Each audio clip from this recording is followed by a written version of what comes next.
Hi, everyone. Hi. A very good afternoon to all and a warm welcome for joining us today. I am Vera from UOB SMU Asian Enterprise Institute, a unit within the Singapore Management University. Okay. Today, together with our partner, the Sustainability and Entrepreneurship Center from Sassin School of Management, thank you so much for joining us and taking time off to join us in this last part of a 4-part series of this webinar that we are running. In this session, we have invited companies that have actually incorporated sustainability in their business operations and practices to share their journey with you. Okay, just now you heard that sound suddenly, yeah, just came out, right? It's for this. I got scared. Okay, please note that we are doing a recording of today's session, so do take note of the following. All right, here is a very quick view of the program which we have lined up for you today. And the topic for today's fireside chat centers around how can sustainability make an impact to your core business. And we have invited 4 business owners and key decision makers to share more with you. So let us now put our hands together and invite in Khun Prida, Chairman, Belle Group, Ms. Bianca, COO and Executive Director, Miwa Group, Ms. Caroline, Strategic Advisor on Sustainability and Impact, Family Business Network International, as well as Mr. Ralph Dixon, Director of Environment Investments, YTL Corporation, Berhad. Moderating today's session will be Dr. Ang, Institute Director, UOB SMU AEI. Dr. Ang, all yours now. Thank you. Thank you, Vera. Thank you everyone for joining us for this last segment of the series of 4 webinars that we've been doing on sustainability. I'd like to particularly have a big shout out to our partner, Sassin Business School. It's been wonderful collaboration with Sassin. And then I'd also like to thank all our panelists that Vera has actually outlined for agreeing to join us for this event. Right, today we have quite an exciting agenda, and I guess it's just a culmination of the stuff that we have been doing in the last couple of sessions, where we actually showcase in the first place, why is sustainability so important for SME? Why should you bother with it? In a second webinar, we talked about the measurement and how you can ensure that you're going in the right direction. And the third one, we actually looked at how do you actually set it up and be successful in it. Okay, and this seminar or this particular event is actually to kind of bring everything together so that we can hear from real people who have done it, right? To kind of share with you the experiences in their sustainability journey, right? Now, before we kind of get into the nuts and bolts of these company specific areas, I think what I would like to do is to invite our panelists to share, to first of all introduce the company and how and share with us how many years your organization and yourself have been engaged in sustainability related activity. Could I invite Khun Prida to share first?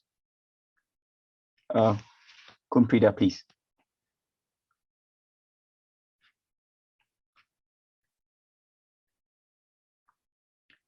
Khun Prida, you're on mute. Unmute. Is it okay now? Yes, please. Okay, thank you. We are now 48 years in the making. And yes, of course, once upon a time we were SME, proudly SME, of course.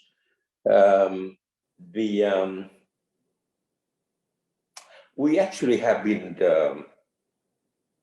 absorbing the sustainability, the SDG, by our conscious already 48 years back. The system that we have been using here has been to make a company like a family.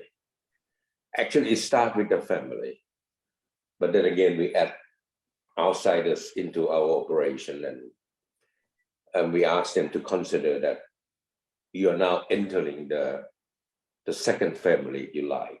Your first family is, of course, your number one concern and your first love, if you like. But consider where you're coming to Pranda, you are entering the second family, because we want them to feel that when they come here, they are not being pressed, they are not being pressured. They would work here and will care. Once you have this so-called family philosophy, you care with each other. We don't even call Mr. and Mrs. here. We just call brother and sister. It's just in my case, when they start to call me brother again now, after 48 years, I feel a little bit shame. I'm their father now, and going to be grandfather soon enough. Yeah, that has been the so-called the philosophy from the beginning. And of course, we are in the, if you like, the craftsmanship business. We're making jewelry. Therefore, this kind of environment where people feel happy where they are working, they feel like they are almost at home when they're working, is very good for the quality of our products. And you can't really have people with a lot of pressure in their heart, and their feelings are always been, despair and sad, and you can't expect to get a nice product out from that kind of situation. And this is why this kind of philosophy works, the so-called second family philosophy works very well with us. Then come along, of course, the sustainability after,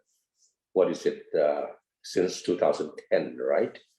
And so I think we are one of the first 50 people to be invited to sign up this sustainability SDG 17 in Davos in 2010, in February. And we've been using them ever since. And I can tell you, Dr. Ang, that we have been stronger and stronger. It fit into our culture to begin with. And then we actually absorbed the spirit of the SDG into our existing culture. And it fit very well together. Is that enough for now, right? Yeah. Okay. And thank you, Peter. Thank you very much. Right.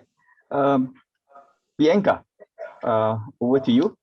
Would you like to share about your experiences and your organization's experiences in sustainability?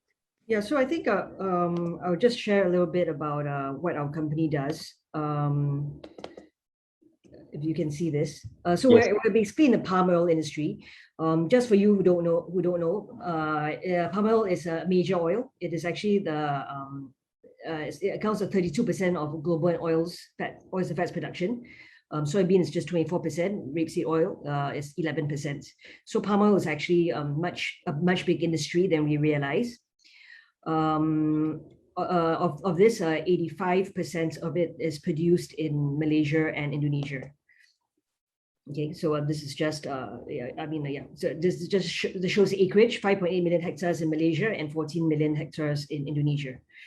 Sorry, I'm just gonna move on. So our business is, we are not plantations.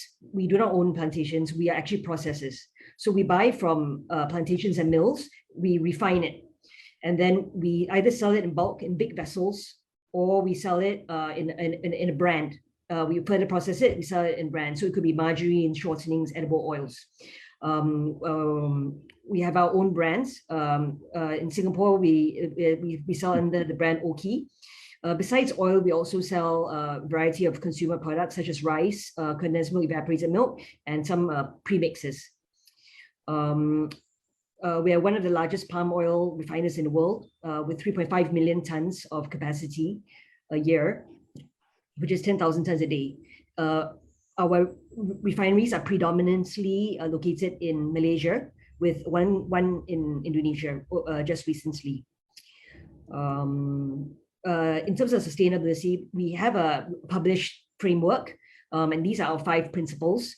I think a lot of it is quite standard, but for us, the added, I think the industry is very important because palm oil has also quite a lot of bad press. So we actually have a traceability approach, meaning that we can trace 100% to the exact mill or plantation that we get the oil from. So we know if it's sustainable or not. So there's actually a blacklist of suppliers who are not sustainable, and we do not buy from them. And in terms of certification, we have the relevant certifications. There's this thing called Round Table Sustainable Palm Oil Products, and RSPO. There's a Malaysia equivalent, MSPO, Malaysian Sustainable Palm Oil, and we were actually one of the first companies to ship MSPO approved oil to China, first internationally, and it was to China. So I think that's all as introduction, and then later on I can give more details on our sustainability. Thank you, Bianca. Okay, thank you. Okay, next up, Caroline. Caroline, would you like to share some of your experiences in your sustainability journey? Happy to do that. Hold on, let me try and share screen. Can I just check if I'm sharing the screen? Yeah. Good. Yeah. Okay. Please go ahead. Yeah. So thanks for the invitation. It's really awesome to be here. I think you've heard from the last couple of seminars, because this is the last in the series, that humanity is kind of facing a crisis today, right? Climate change, global pandemic, social unrest. And these have sort of revealed major fault lines in society and have accelerated calls for a reset of economic policy, social foundations, and even capitalism itself.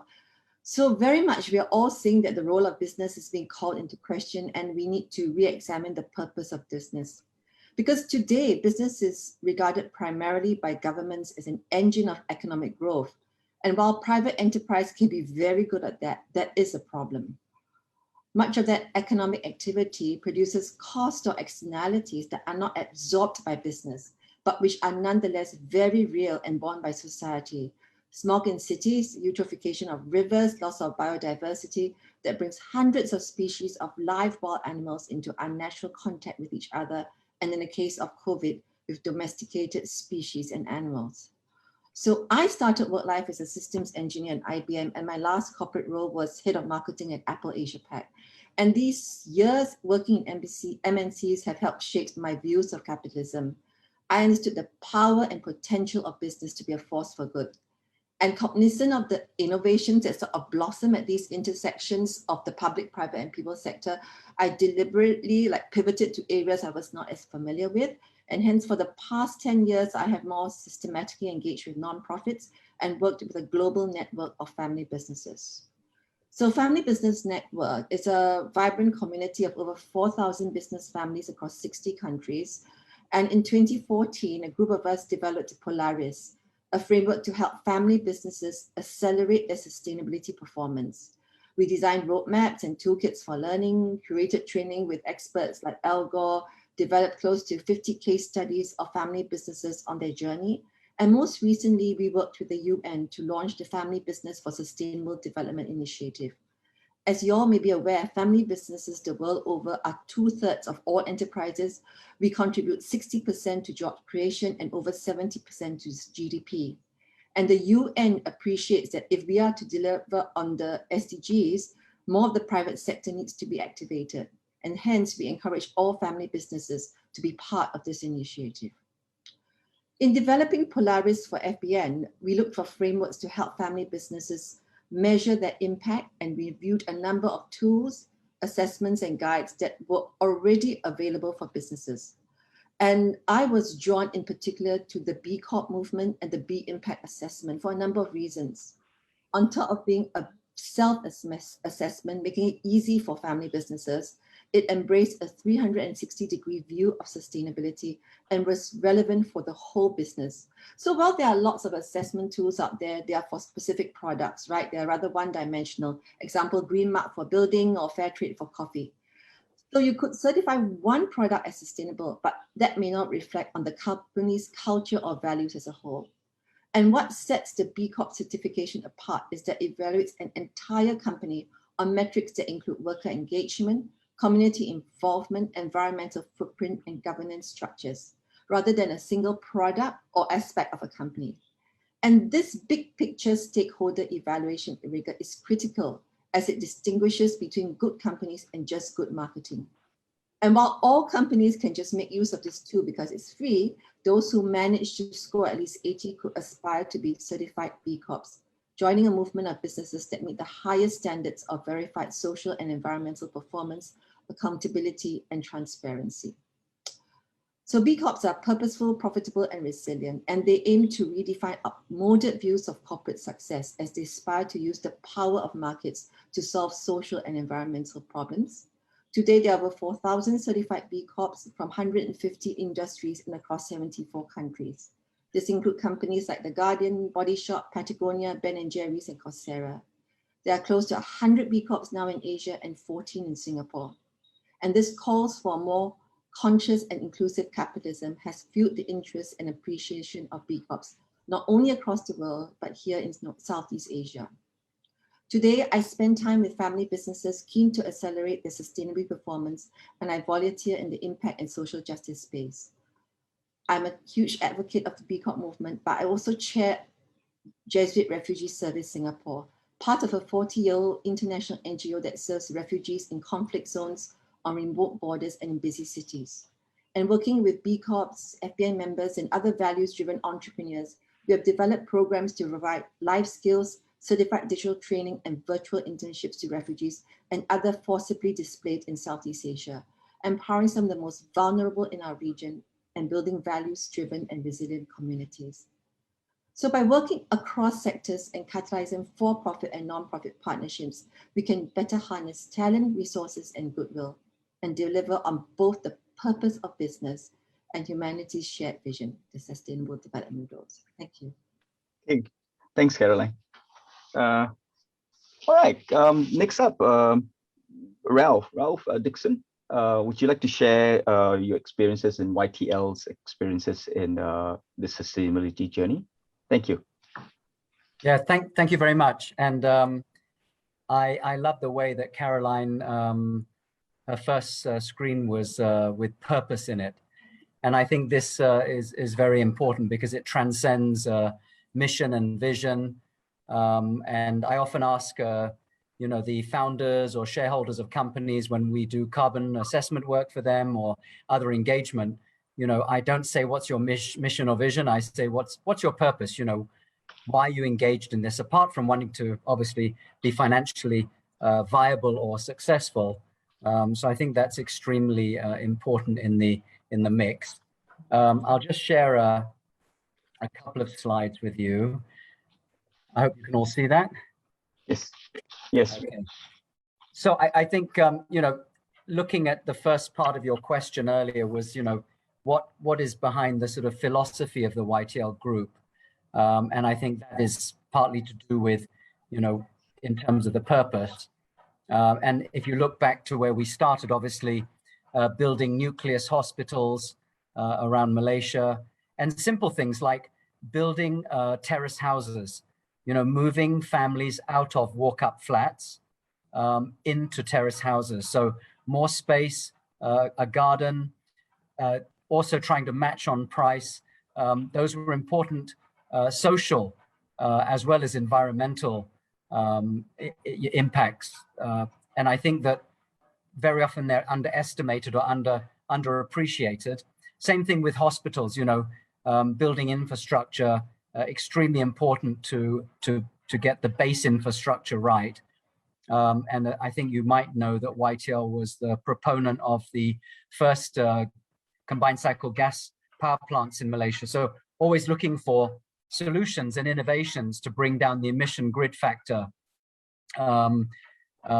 Previously it was all coal-fired plants, a couple of very small hydro, but mainly coal-fired plants. So bringing down the emission factor for the grid by using combined cycle gas. Obviously, the world has moved on since 1990, and now we're looking more at solar and wind as it has become, cost of levelized energy has become certainly a different comparison to coal and gas from what it was, 30 years ago. But nevertheless, we take small steps. And of course, the picture there on the bottom left-hand corner is Pangkor Laut, which we took over from the Pansy Group. And, I think we didn't cut down one tree when we built that. We built around the trees. The cost was very high, but we preserved the environment. So important that, that is part of your philosophy. That's part of your DNA that stretches back all the way to 1950s. And the desired impacts were to have limited impacts on environment, on communities, on all types of resources, natural resources.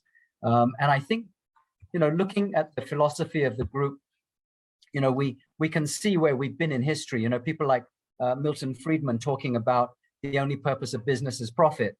And then you go backwards, 50, 70 years from there, people like Frank Ramsey, a brilliant mind in the 1920s, who said it was ethically indefensible for companies to make profit whilst compromising the future generations.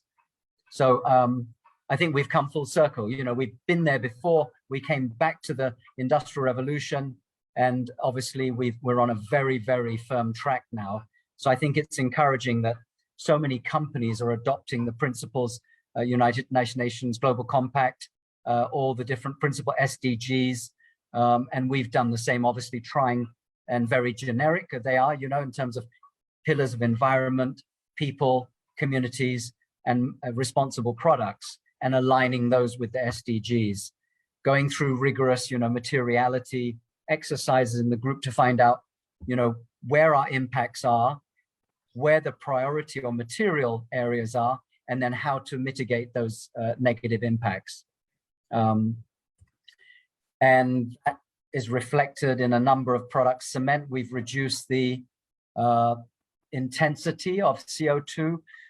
Typically, we started out, in the 1980s, 1 ton of CO2 per ton of cement produced. Now, I can't give you the exact number because, we acquired Lafarge last year. So that has changed the intensity number, but it would be about 30% less carbon emitted per ton of cement produced. And those type of goals will not only be intensified as time goes on, but customer acceptance and pricing points are all trying to be achieved, that these products are successfully rolled out into the markets.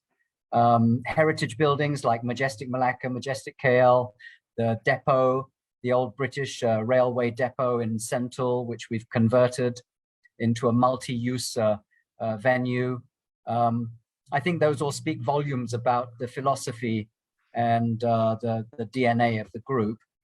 And obviously, what's important is that you have a very strong governance framework.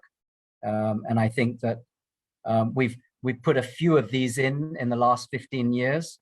I've been with YTL since 2007, and we formed the Group Sustainability Committee, which then brought together all these very diverse business units. So conglomerates are not easy places to set carbon targets. They're not easy places to align material issues. So you have to have some sort of platform, which is championed by, Tan Sri Francis Yeo, who then leads that and clearly is very, very committed to sustainability. So I hope that gives you a little bit of a background of where we've come from and where we hope to go. Thank you. Okay, thanks, Ralph. That was very insightful. Thanks for sharing that. Right.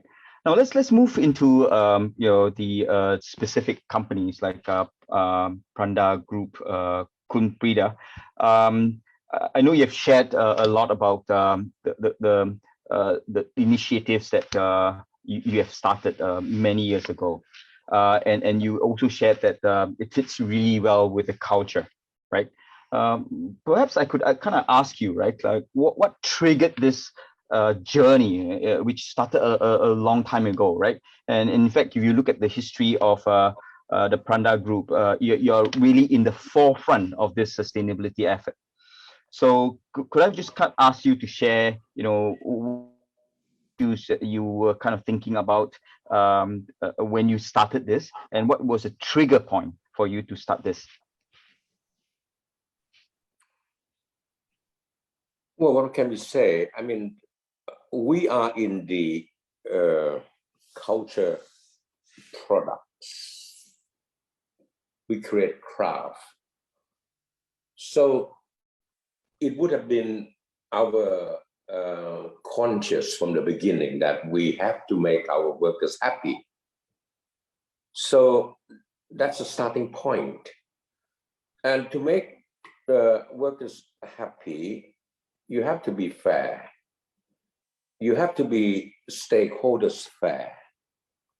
You can't treat your worker well and then you treat your supplier badly, or you treat your neighborhood badly with smoke and polluted water and all that. So that actually coming together. When you decide that you want the workers to be happy, then you can't have a double standard, to put it simple. So we come up with the first value, the core value of the company. We are stakeholder focused. Once we know that we have to be stakeholder focused, which I already explained who are our stakeholders. We have to pay tax too to the government. We can't afford to be in front of our workers, appear to be cheating and all that so on. And once you have that in your blood vein, if you like, then it's easy to have a second value, like we work as a team. And then the third value came along as we continue to be a learning organization. We will stay in the forefront of the technology and productivity and improvement and all that so on. So yeah, I would it's very difficult for me to talk about our inner side, because that would be somebody else to talk about us. But yeah, to answer your question again, we have to have happy people to work on a nice and beautiful jewelry, and therefore we have to be a nice company in every way. Thank you. I guess to summarize, you need to be kind of at least balanced, right, in terms of your approach to sustainability, that none of the stakeholders are sort of left out. And if you kind of work as a team as well, the team focus is really important. Thank you so much, Wimpriya. I'll come back to you on the problems that you face in this whole journey. But let me now turn the floor over to Bianca. Bianca, you shared earlier, right, that this whole idea of palm oil being the focus of sustainability and the environment. And in some sense, there is actually a lot of work that goes behind meeting the standards, right, of being sustainable. The certification, accreditation, in fact, the reporting. And I understand that there's a sustainability dashboard that is published every year.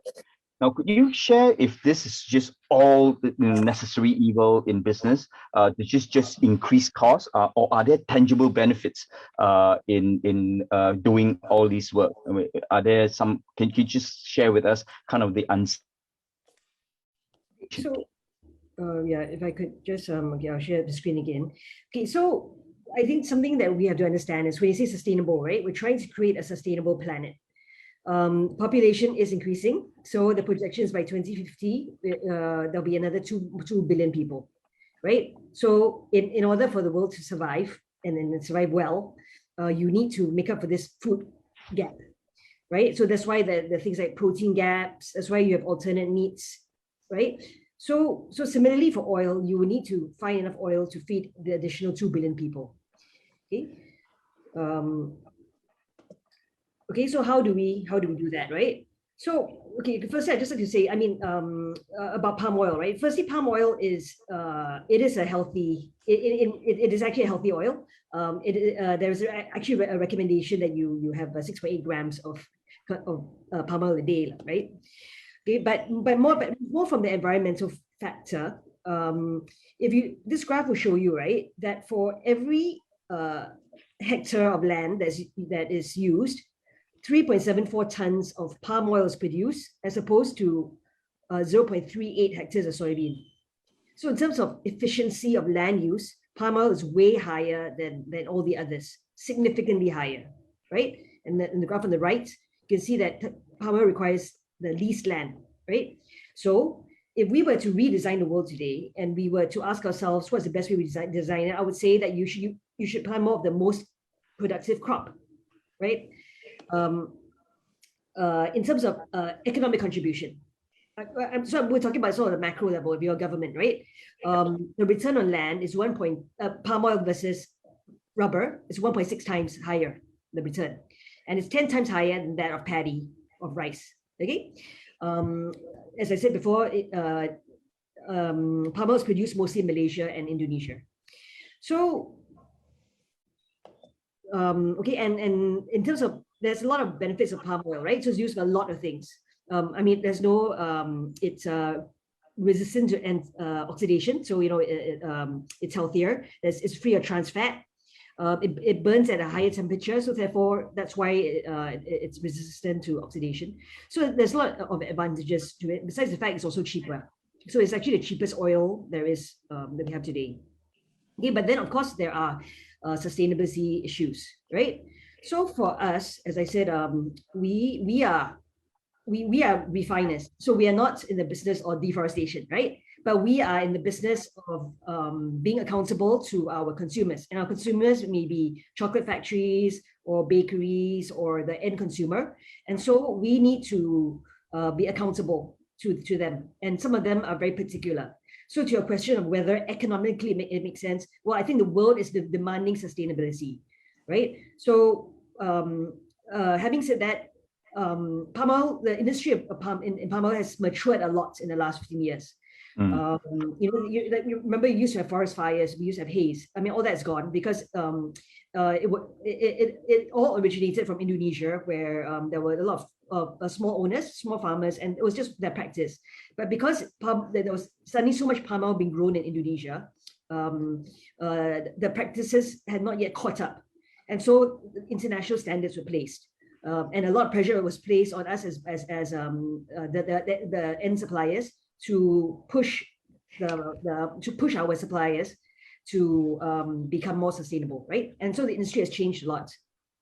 So I think that, okay, so moving on from palm oil in general, right? So I'll talk about manufacturing. So economically, being sustainable can also be a cost saving, right? So for example, I mean, these are like the three things: carbon footprint, water footprint, waste footprint. So for example, like carbon footprints, we don't use petroleum anymore. We use like cogeneration plants, which runs on natural gas. Not only is it cheaper, it's also more sustainable. We buy empty fruit branches, so the kernel of the palm oil that would have been thrown away, and we use that to burn, right? So that saves costs. That's one. Second is, if I buy 1 ton of crude palm oil and I produce the end result 1 ton of refined oil, that means that I have had zero waste and means that I maximize my profit, right? So the main thing is that in between, I should not lose anything. So for example, steam. I need steam. I use steam as heat in the process. If I collect back the condensate, that again saves my costs. Right, so this closed loop system brings down costs. Thirdly, is in general, all sorts of whatever we can sell, any waste that we have, waste tin. Let's say when you produce condensed milk, evaporated milk, you know, you have a tin plate. Every little bit, if we can't use it, we sell it, and then we spelt it back and reproduced, right? So it does help from. I mean, it is a cost benefit to us, right? Yeah. So these are details. So we have a sustainable palm oil policy. right? We commit to, we don't buy from people who burn. We don't buy from people who grow on peatland. And there are organizations, NGOs that go around and look for human rights abuses, child labor.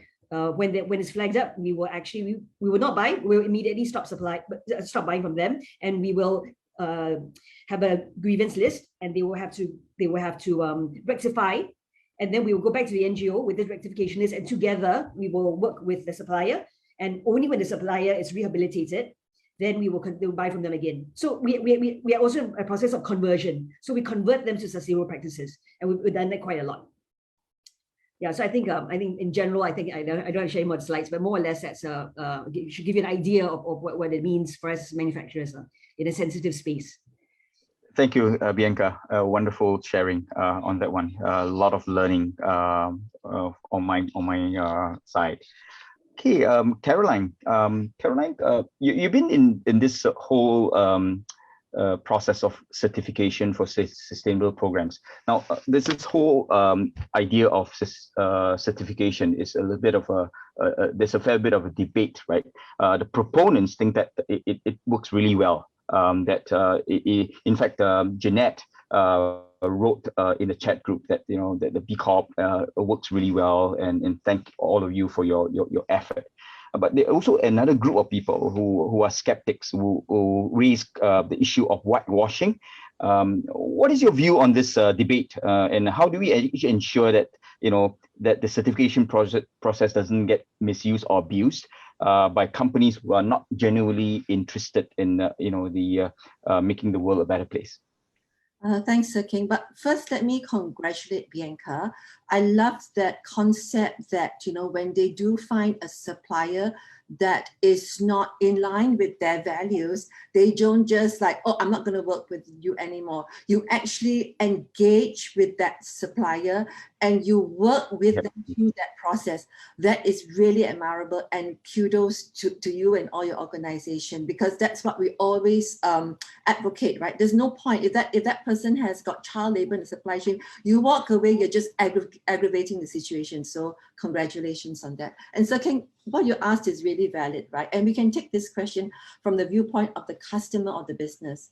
And I always ask, what is your intention for certification? And you need to do your homework, of course. For the customer, you ask yourself, what is that certification for, and what is important to you as a customer? For example, if you are concerned about slavery in supply chains and you love chocolate, then go ahead, you look for fair trade chocolate.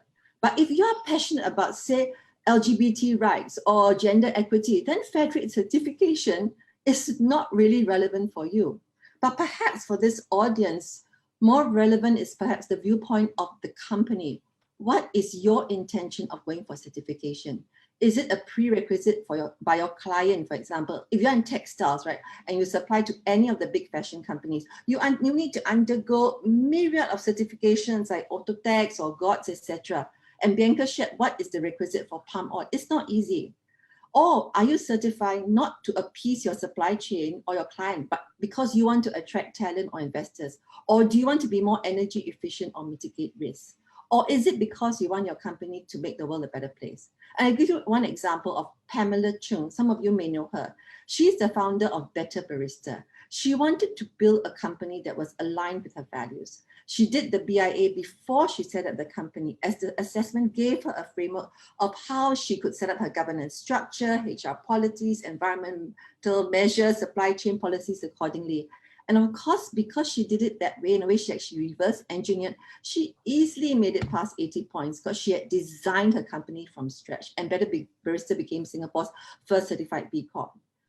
Hence, if your intention is to build a more attractive and resilient business, I would suggest all of you just do the BIA as what Janet did. It is a free tool. It's provided as a public good by B Lab, and it's not a one-size-fits-all. It's tailored to a company's industry, size, and market. And just wanted to add that while there are 4,000 B Corps globally, there are over 140,000 companies across the globe using this free tool to measure, manage, and accelerate their impacts. And companies in Southeast Asia, we encourage you to do likewise as you commence your stakeholder management journey. And even in the end, you decide not to be a B Corp. For us, if you can think and adopt practices aligned with B Corps, this would go a long way in enabling a more inclusive economy and, you know, contributing towards a shared prosperity for all. Yeah. Thank you. Thank you, Caroline, for sharing. Right, Ralph, over to you. You shared a fair bit on YTL's activities relating to sustainability. But could you share with us, you know, in your day-to-day work, right? How does your day-to-day work and your department, right, support the entire YTL's group vision on sustainability? Thanks. So you know, the way that, you know, we've got cement and power, hotels, you know, all these are fairly large units themselves, 36 hotels around the world, 5 cement plants in Malaysia with, you know, 70% market share, power plants in Indonesia, Singapore, water treatment in UK. So you can imagine the amount of diversity of interest, the amount of diversity of technology, and the amount of diversity of stakeholder engagement that takes place. So in UK under Wessex Water, you know, the focus is very much on delivering, you know, first class. You can't deliver, you know, poor quality drinking water. So we focus on, you know, the customer experience. We focus on customer affordability, you know, if they're having trouble paying their bills. So all these things feed into that. In Indonesia, we're just a power plant operator and we supply into the grid. So again, there our focus is different. Cement is very much a B2B business. So again, the priorities and material issues there are different. So, you know, when we, say 15 years ago, you know, it was all fairly, I wouldn't say silos, because silos is not a fair word for a company that's, you know, clearly run by a family that, you know, sits at the dining table every weekend together. Well, not more recently during pandemic, but in normal times. But, you know, it's run by a family who have, you know, a very common culture and DNA. Not apart from that, bringing together the people within those business units, not only exchanging good practices, but also to communicate with external parties. And I think whilst that was being done quite well, there was very little understanding of what took place in different business units, not at the director level, but at the management level and the operation level. So a lot of sharing of good practices, and that's one of our key important roles, is to coordinate and share and communicate. And it's not just about writing a sustainability report, it's about communicating internally as well to bring those different business units together.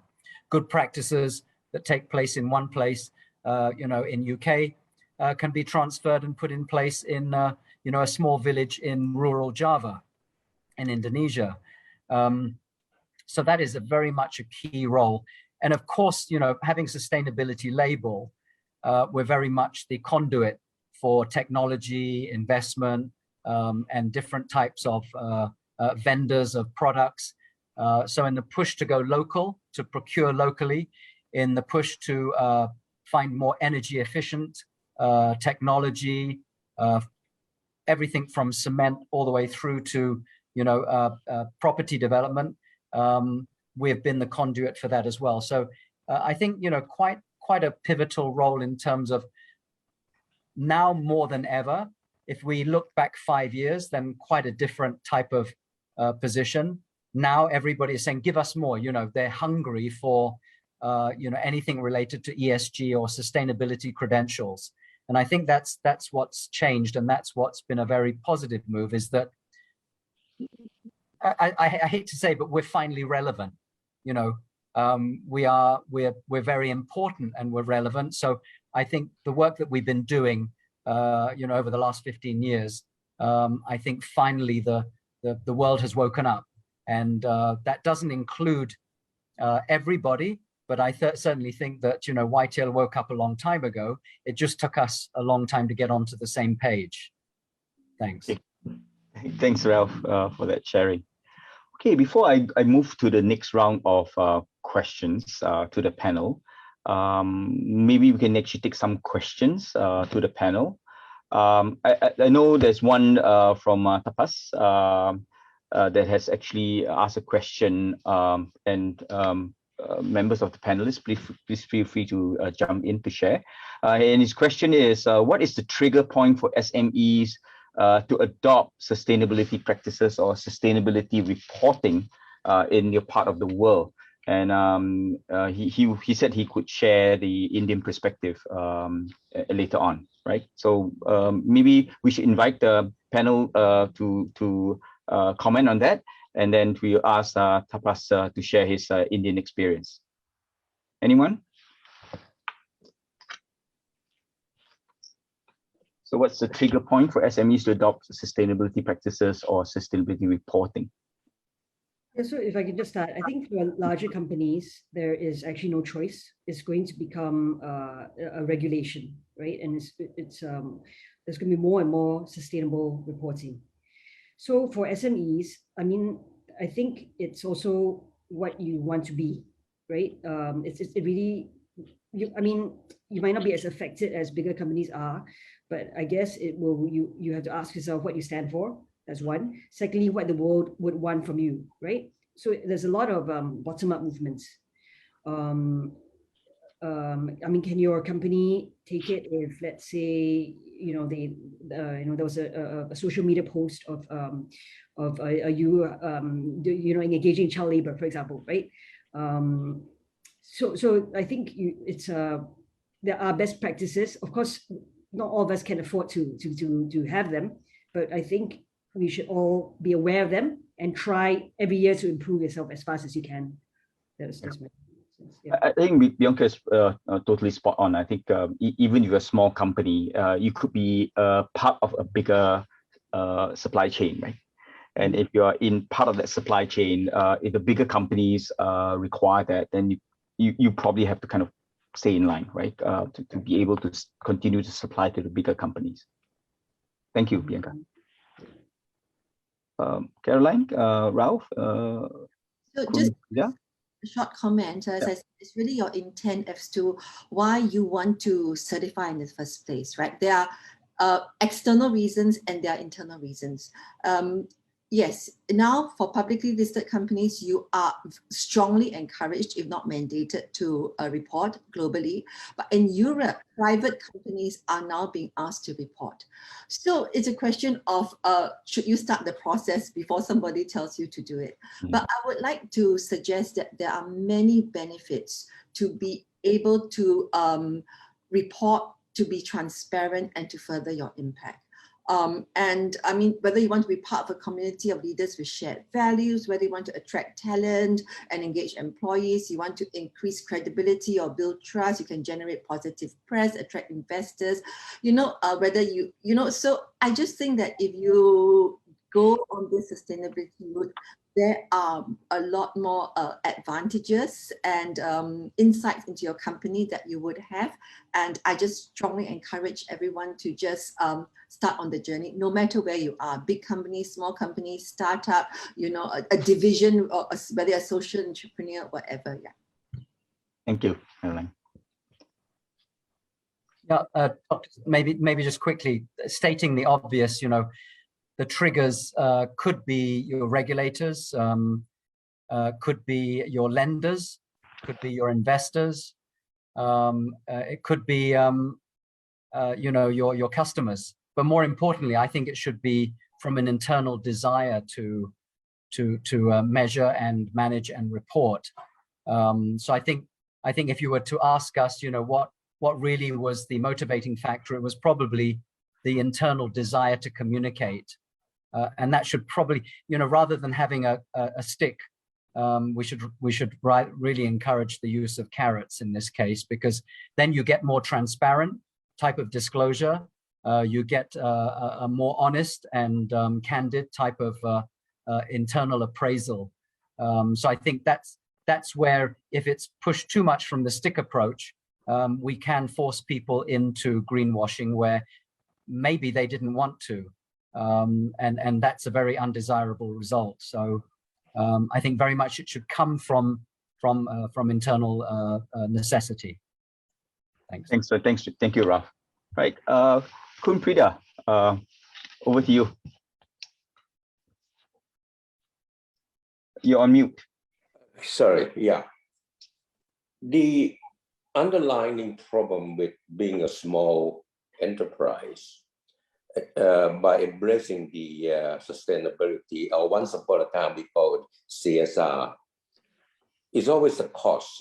You always feel that, oh, you're going to have to spend more on getting yourself to be a good company, CSR company or sustainable company. It costs you more, therefore your product will be more expensive. But that's not quite true, because once you have this so-called sustainability purpose, it's actually will descend into your whole organization, no matter how small it is. Maybe you have 5 people, 10 people, and all that, so on.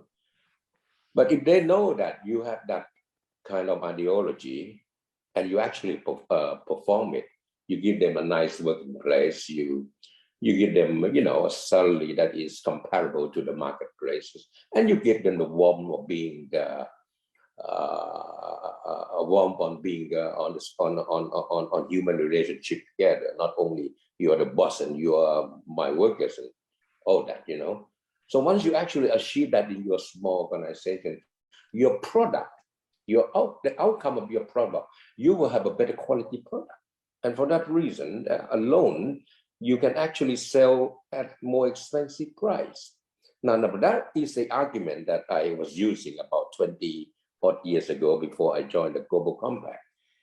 But in today's world, going forward with sustainability, you almost don't have a choice, because we are facing with this climate problem, whereby it's very clear that all sectors of the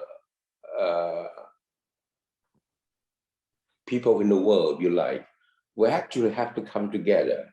We have to work together to fight this environmental decay. I mean, first of which you can see is the COVID-19. The reason why we started to see the light at the end of the tunnel is because we actually work together. Whether you are private enterprise, whether you are a citizen of the country, or whether you are the government of the country.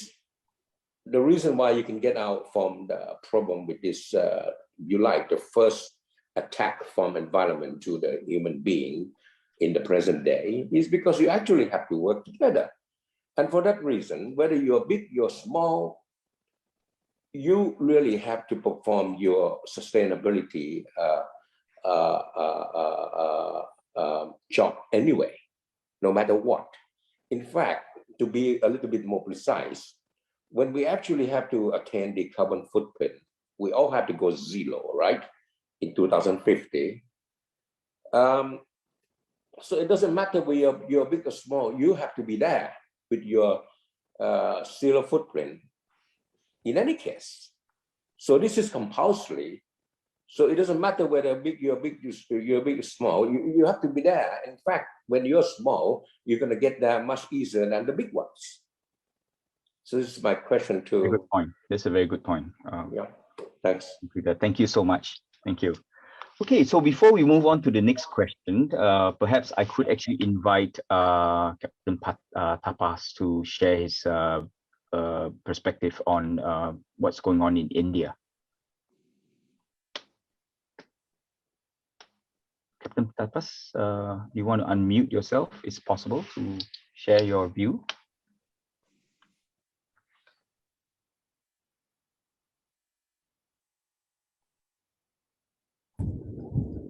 Hello, can you hear me? Yes, please. Go ahead, please. Thank you. Okay, thank you so much for taking my question and the wonderful responses. My name is Captain Tapas Mazumdar. I'm director at the Sustainability Practitioners based out of India. We write sustainability reports for companies, including SMEs. So that's where the interest in the question was. As far as India goes, the major trigger point has been one is legislation, and other is the pressure from regulators and investors, more specifically.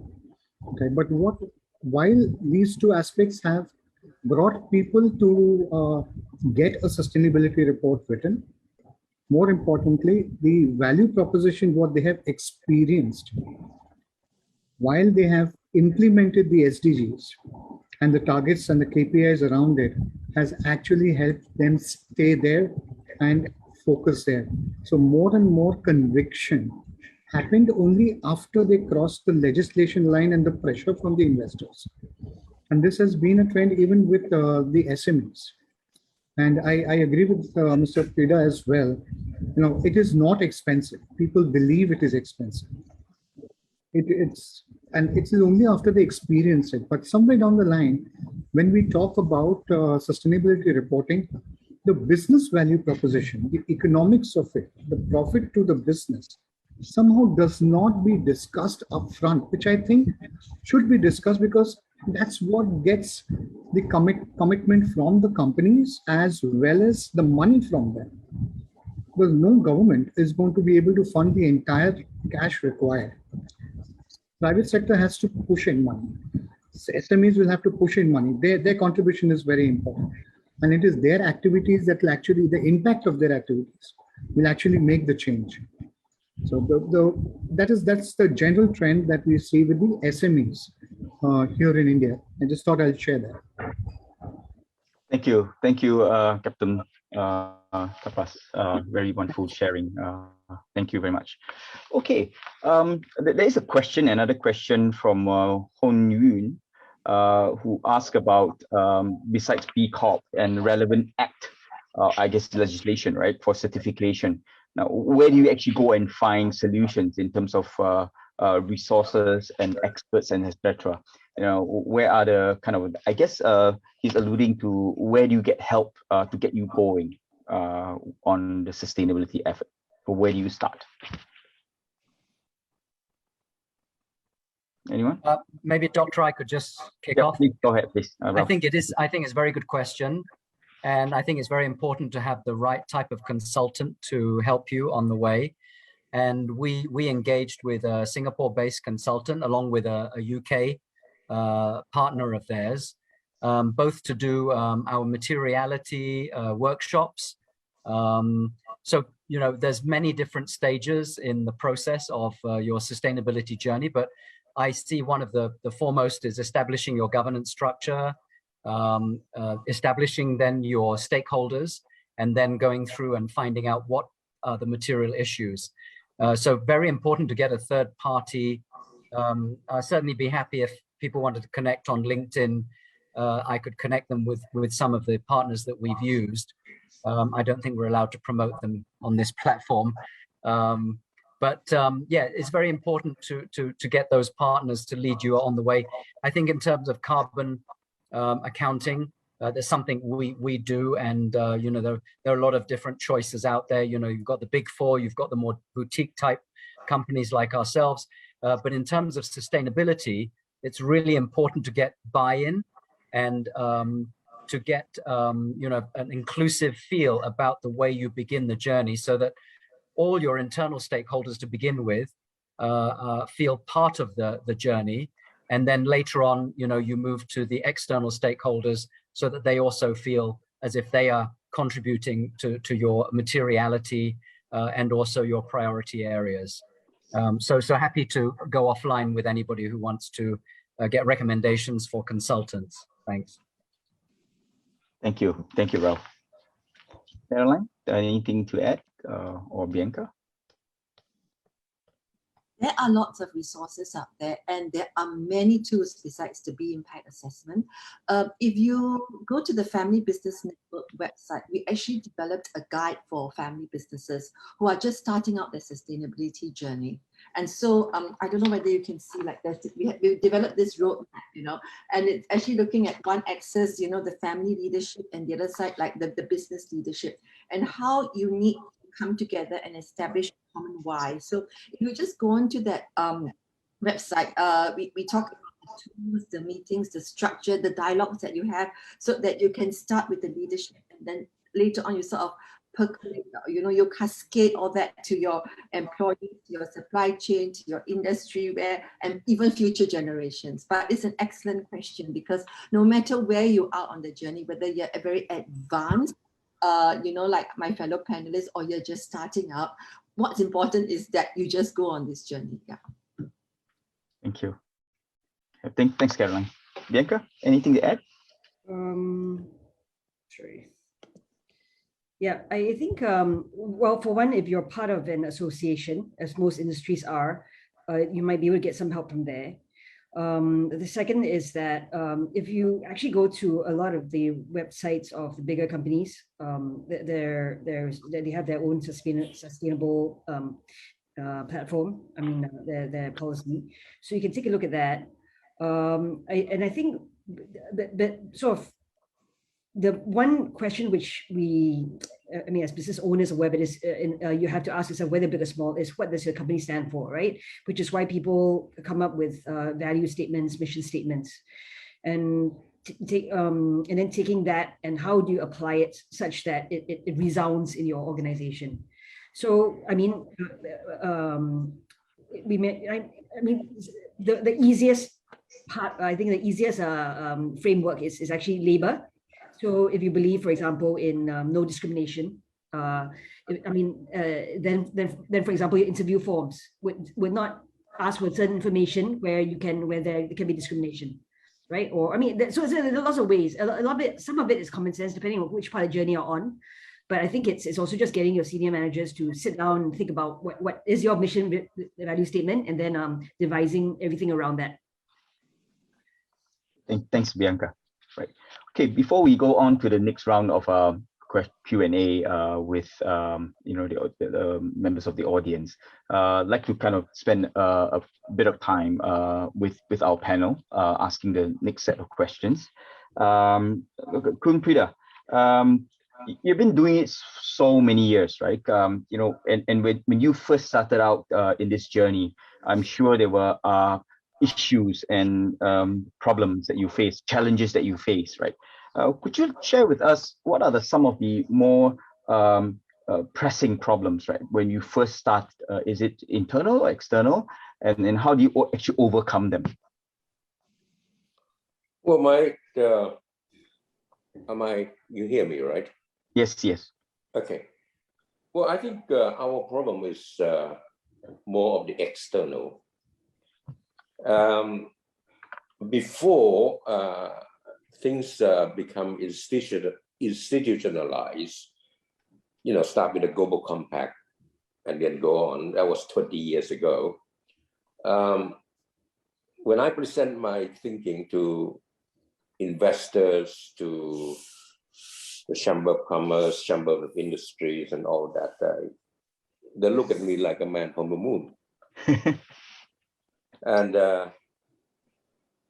anyway, I get along, and I mean, the bank still gives us the money and all that so on, because I can sell my product at the premium price, and so I grow. Of course, once Global Compact come in, again, thanks to UN and follow with this SDG, I become a mainstream. Today, I've been called to talk, and actually, I woke up too much calling to talk. So it's another problem.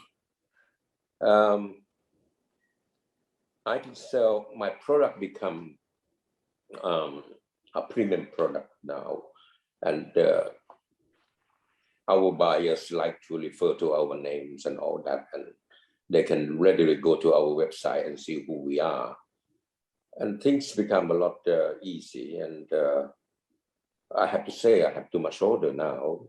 And I know that it's a bit embarrassing to talk while we are in the COVID, still deeply in COVID era and all that so on. And, but yes, in our industry, we become a first choice company. And so I guess I don't really have a threat as per se, except for just at the beginning. But today, I'm very cool in where I am. Let's put it that way. Okay, thanks, Kumpija. Right. Okay, Bianca. the Miwa Group has actually grown quite a fair bit. And in fact, if I look at your website, you guys are sort of in many places around the world, right? Including Africa, Europe, South America, and many parts of Asia. In fact, under your leadership, consumer packaging division now sells to over 150 countries around the world. Now, it's well-known fact that sustainability issues are ubiquitous, but the focus of in each country and each region is quite different. Now, in your sustainability effort, how does MIWA manage such a wide range of sustainability issues? And are there any overarching sets of principles that guide the group in terms of its effort? Well, I think in terms of sustainability, it's there isn't a different policy for a different country, right? In that our employee handbook, for example, is one that applies throughout. So our principles, our vision is not different for different countries. Our vision statement is not different for other countries. It's the same, right? Having said that, I mean, the 150 countries, some we operate there and some we work through distributors, right? So through partners. What I would say is in my journey, and especially, I mean, the last few years, right? Okay, so I'm close to quite a few of my customers and my staff in these countries, right? And I would just say that I think there is common humanity in that we're all human beings, right? For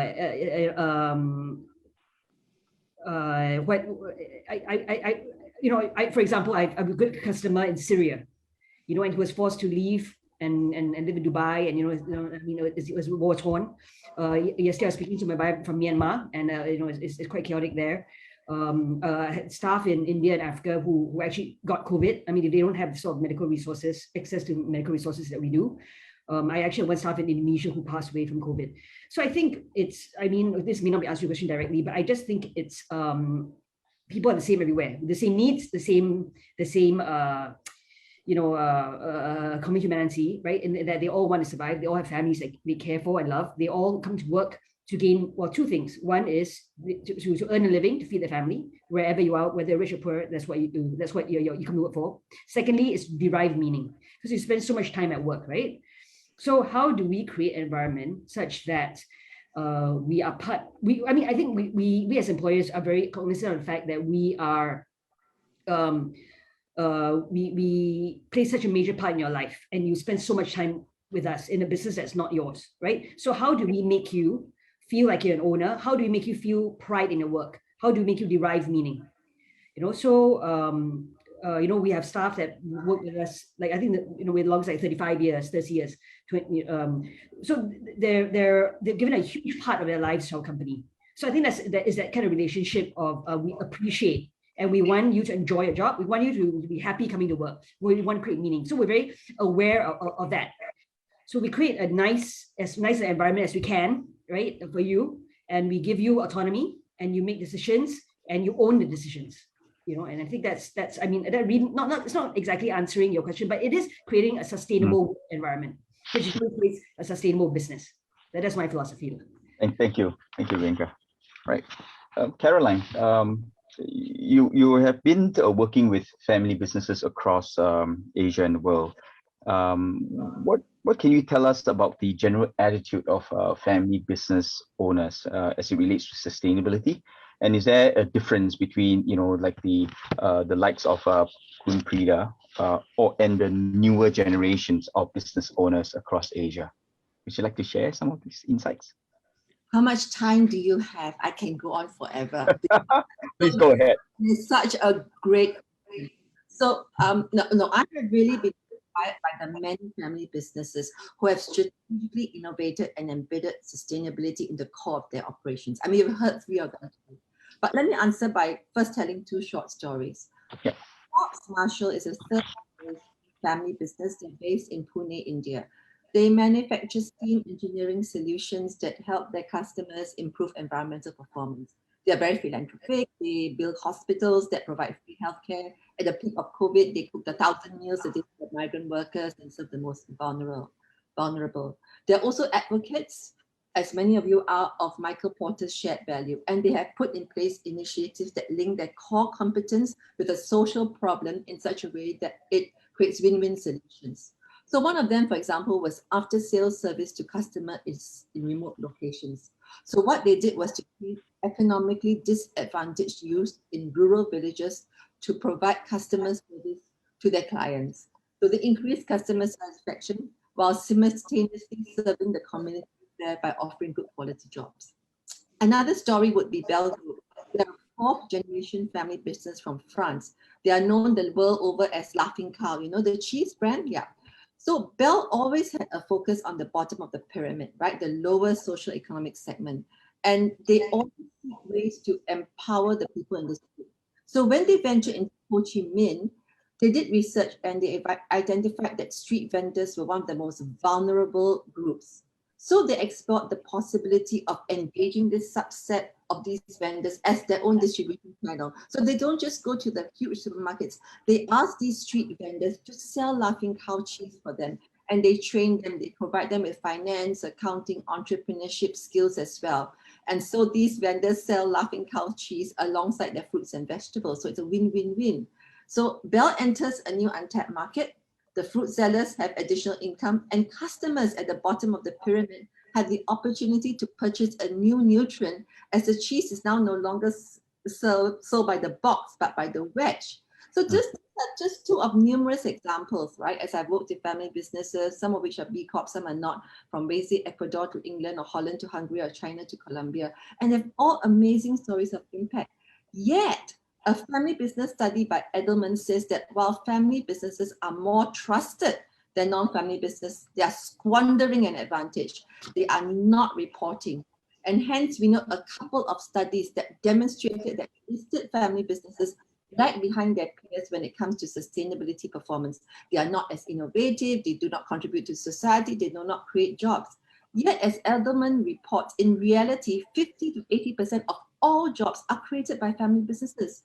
Hence, it may not be a sustainability performance per se, but I will say a lack of transparency. Because unlike, say, YTL, many privately held businesses do not see the importance of reporting. They have survived, they have flourished over generations, and they have kept their philanthropic and community initiatives private, which could contribute to perceptions that they are not on par with their non-family business peers. So brings me back to a slide I showed at the beginning, right? One of the deliverables of the UN partnership is to provide the tools and impetus for family businesses, especially SME family businesses, to be more transparent. And yes, I do agree in my work with family businesses, next gen are more conscious of the sustainability agenda. But I've also met many matriarchs, patriarchs like Humprida, and senior gen who are likewise bent on ensuring that their family business earns the social license to operate and delivers for all stakeholders across generations. Thank you. Thank you, Caroline. That's wonderful to know that a lot of these family businesses are actually doing it, or even though they don't report it or they are not that transparent, giving the impression that they are actually not doing a lot, but in fact, they are actually doing a lot. Right. Thank you very much. Ralph, I like to focus on you because I looked at your LinkedIn profile. Very interesting. You've been there, done it. Been in banking. You've been doing various things, and I always believe that capable people have choices. And I think you have made a choice to kind of go into this area, right? Which is kind of like to understand a bit more, like what triggered you going into this area, right? And also being from Western society, and you actually also been in Taiwan. I think you did your master's, I think in Taiwan, if I'm not wrong. It was only a diploma. Sorry. Oh, it's okay. But you views, right? Do you think that Western countries can learn from Asian businesses with respect to sustainability, or is it still a very Western kind of dominated area? What's your view on that? Yeah, I think it's a very good question, and I think Asian companies have been largely family-owned compared to the institutionalization of Western businesses. So when you look at somebody like Marks and Spencer's or Unilever or Procter & Gamble, they used to be family-owned. There is still a lot in Asia. You know, when you look at the Hong Kong families, the Singapore, you know, the Queks and the Yos and the Tans and, you know, various other families, I think that presents a different set of challenges. So institutional pressure has really made it easier for those companies in the West, not necessarily to take on transformation in its entirety, because you still see, you know, oil and gas majors, which are publicly owned, but yet still do not fully embrace the pathway to more sustainable futures. So I think it's very much, we've got to look at how the institutionalization of the investor or the shareholder base affects the direction of a company. I mean, for me, you know, it was very much, you know, coming from banking where, you know, I didn't really feel as if I was creating much value, having done it for many years. And I think it was partly by accident that, you know, every company I joined got bought out and we were given severance packages. And eventually I just said, right, I've had enough of this. And I went into a packaging company in Indonesia. And it was the beginning of my sustainability journey in 2001. And with that Australian company, even though it was family owned, I found that there were very, very responsible, sustainable values and concepts. Just like when I went into YTL in 2007, you know, I entered and I found that there were extremely valuable lessons to be learned from the Asian philosophy of doing business and the family companies, because they knew that at the end of the day, you know, the buck stopped with them, with the family, with the key shareholders. And I think that that's where that sense of responsibility doesn't mean that, you know, the Western companies are necessarily the leaders. I think they've just been pressured by the institutionalization to toe the line. And Asian companies have more come from it from a point of view of, you know, the family values and the responsibility that is attached to that ownership and stewardship. So I hope that answers your question, but I think, no, I think Asian companies have a lot to teach, you know, Western institutionalized organizations, definitely. Thank you, Ralph. Thanks for sharing that. Okay, I have actually gone through the 2 rounds of questioning, and I'd like to open the floor to questions if you have any. And if you have any questions, you can either type it in the chat box or you can kind of raise your hand and we'll invite you to ask a question directly. Anyone?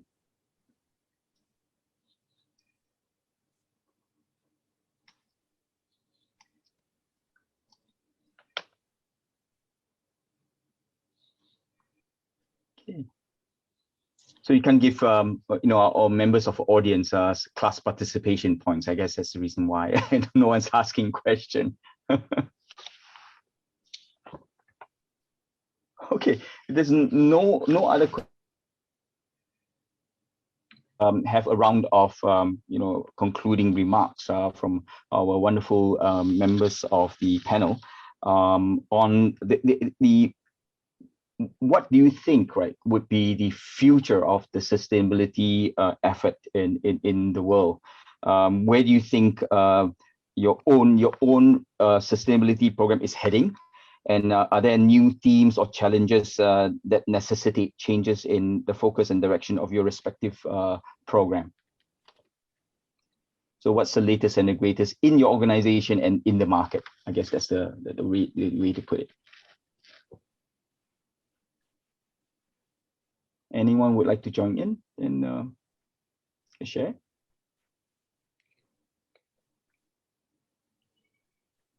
Okay, Kumprida, please go ahead. You hear me, right? Yep. The SDG is here to stay because it's a force for good. And it's a force that will answer the need of the world to come. We are actually killing our own planets.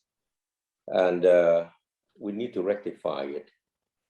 and SDG arriving exactly the same time, and maybe because it was planned by United Nations since 2000 when Kofi Annan started this global compact movement and all that. He knows that this is coming, that at the end of the day, human beings will have to come together and adopted the good idea like the SDG and to help the world.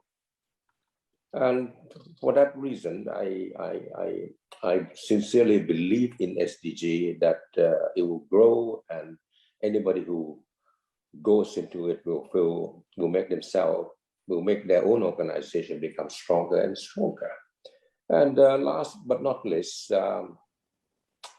before we have this SDG, we had what I call the 10 Commandments with the Global Compact. If you remember, Dr. Eng, when they start with this, don't do that, don't do this. Remember that? Don't abuse the environment, and don't take advantage of the workers' right and all that so on. That unfortunately was the wrong move, because like any organization, even UN, they were learning. When you actually approach the leader of countries and telling them that don't do that, don't do this, you get you get a lot of feedback that you're enforcing your own value upon them and all that. And who are you to tell me don't do that and don't do this? And of course, Mr. C was not too happy, let alone Mr. was that the president of Russia? Was it? What's the name of the president of Russia? Putin. Mr. Putin. Mr. Putin. Putin was very mad with that 10 Commandments. So they kicked them out, the 10 Commandments out. So the first attempt of the UN Global Compact wasn't that satisfactory. Then come the SDG. Now, when you look at the 17 clause, which I happened to sign it up, when I signed it up in 2010, in February, it was about 11 or 12. And I couldn't quite understand it. But I had a feeling it's a good thing. And I trust UN, so I signed it anyway.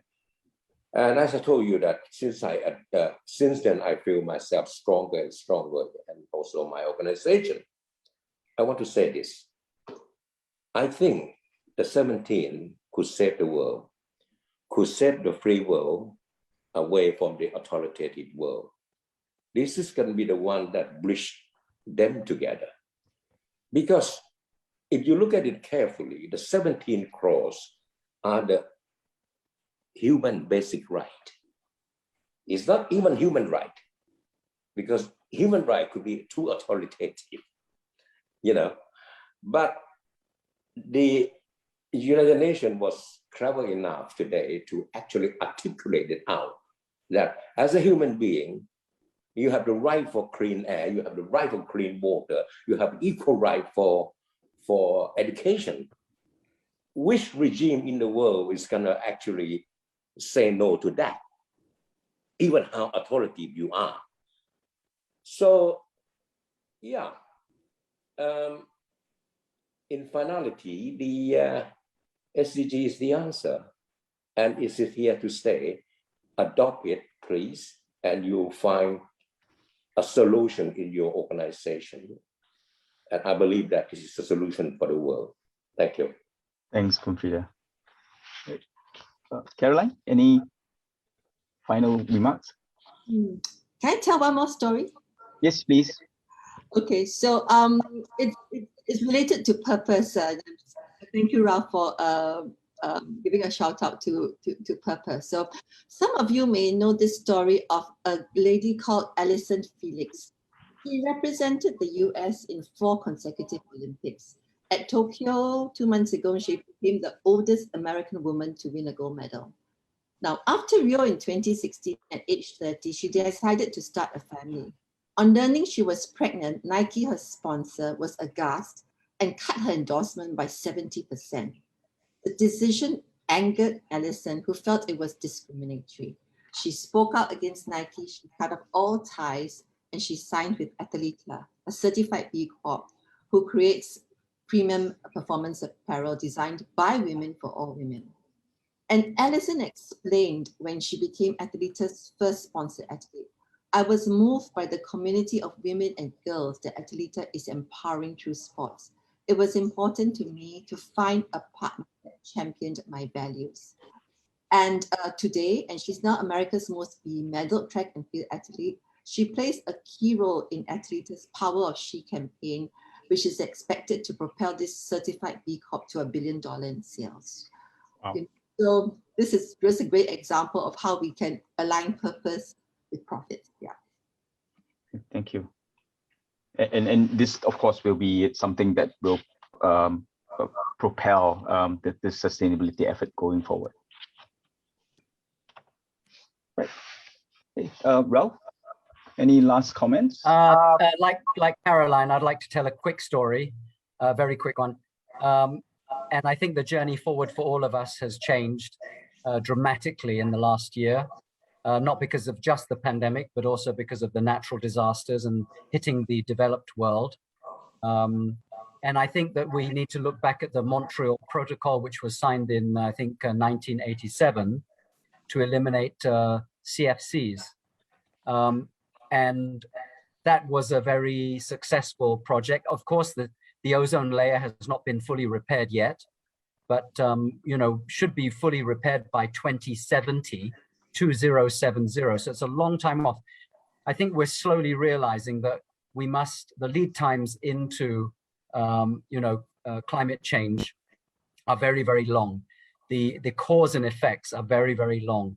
And I think everybody has come into the same thinking that now the time is to change. And I think that has something that has really galvanized all of us is the last year or last 2 years of shocks and hardship experienced by so many around the world, both in terms of pandemic and climate change. So a perfect storm of these things to really then spur change in the world. So I think that's something that's definitely had an impact on us, and I think has also had an impact on many people. Thank you.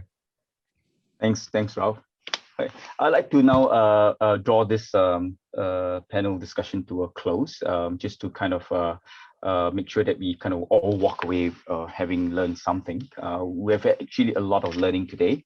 Kumpida shared about ensuring that we are stakeholder friendly, right? That we make sure that we don't leave people behind us, right? When we actually engage in this, and there's something for everyone in the organization, and doing good, right, doesn't have to come at the expense of profits or any other objective that is business related.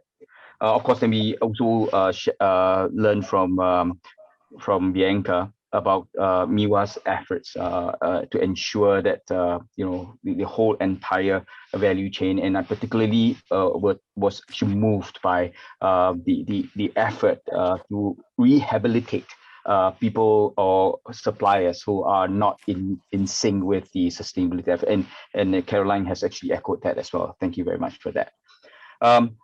Caroline shared a lot about the purpose and the intention. I think that's really important to have purpose.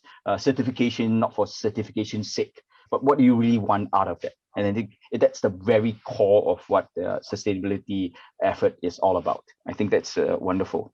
Of course, Caroline also shared about the reporting and transparency, particularly with family businesses. We shouldn't be shy about telling people what you're doing in this respect. And I think there are a lot of positivity that family businesses can actually then drive this effort going forward. Okay, and of course with Ralph with his sharing on YTL Group's efforts, Carrefour impact that YTL wishes to have, given the kind of business that they're in with the cement, hotels around the world, power plant, and waste treatment. And I think these are all wonderful learning for all of us. Now, of course, there's also another element of the internal and external part that we have learned about today.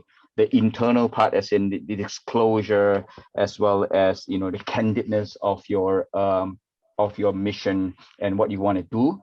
As of course the external. Now, I often like to think that you start internal first, right? and if internal works, you don't even need the external to force you to do what you want to do. All right. So thank you all so much for your time, Kun Prida, Caroline, Bianca, as well as Ralph, for spending time with us this afternoon and sharing your insight. Very generous of you to do that. For the audience, thank you so much for spending time and engaging in the learning. To our partner, Sachin, thank you for that partnership. We have a wonderful time in our fourth part series that we've had. All right. Now, before I hand over to our wonderful MC, let me now just share with you what we are cooking up with Sachin. Based on our wonderful collaboration, we are actually going into doing another 4-part series. And this 4-part series is still on sustainability, but sustainability with respect to family businesses, right? So we look forward to kind of engaging all of you on this journey, on this extra 4-part journey, right? And I'm sure, Caroline, we will actually pick your brains on this part. It's really up your alley, right? So without further ado, let me hand over to Vera, who's going to wrap up for the afternoon. Thank you so much. Have a good weekend, guys.